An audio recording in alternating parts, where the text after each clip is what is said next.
Hi. Good morning, 5:30. I've not seen this hour recently. But here we all are, putting on mascara, as one will do at 5:30 in the morning when we're about to go on the news.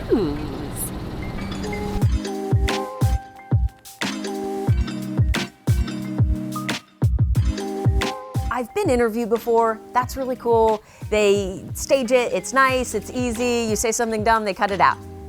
This one was live. I feel a little nervous, but I went over all the questions. I know what I want to do.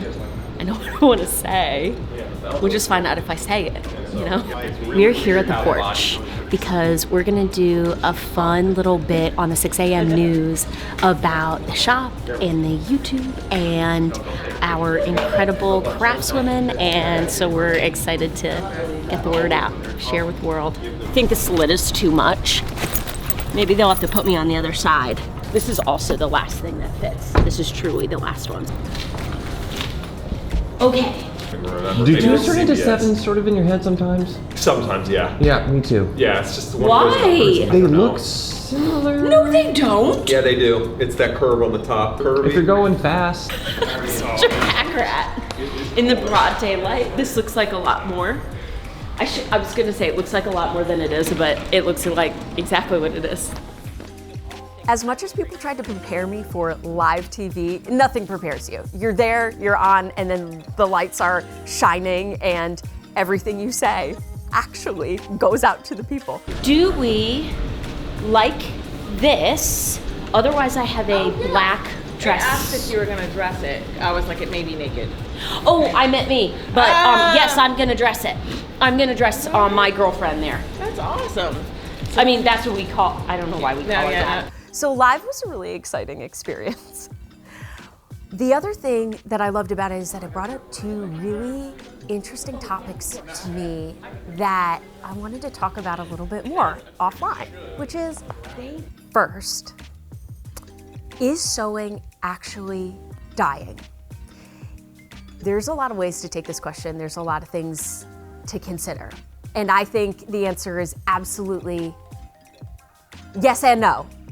It's a definite no for me because it's my everyday, and everyone that is here working with me, my team, we really believe that, of course it's not dying, of course it's completely prevalent and impacting every moment of our day and life. But is that really true? Do people really spend time like we do thinking about their clothes and how they're made and why they're made the way that they are and how they can be deconstructed and reconstructed? No. You probably do because you're watching this, but as an overarching part of our society and communities, do we think about it as much as we used to? No. We don't teach it in schools anymore. We get dressed every day, every morning, still, and we don't really think about it. We don't think about where it comes from or why. Every once in a while we do because we put on something cute and we're like, oh my God, I love this dress. I love this suit. But then that's kind of where it ends. You go off, you live your life. That brings me to the second really important topic, which is, if sewing isn't dying, how are we keeping it alive? Why is it important for you to teach others how to sew? I mean, it's your business. You want more people out there knowing how to do it. Yes, and I find that less and less people are coming into the industry. There is not a great place to go and learn and even find out about sewing in general. Even if you're not interested in learning yourself, just being exposed to it. There are less opportunities, and YouTube has really expanded our ability to get the word out there that sewing is not a dying art. It is very much thriving, and it is accessible to everyone and entertaining.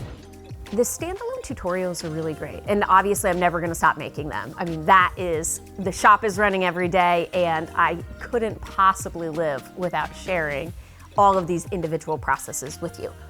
But taking those out of context in one individual point in time, it whets your appetite, it really shows you what is possible, but there is so much more available. There's so much more beginning, end, and surrounding these individual tutorials and individual points in time.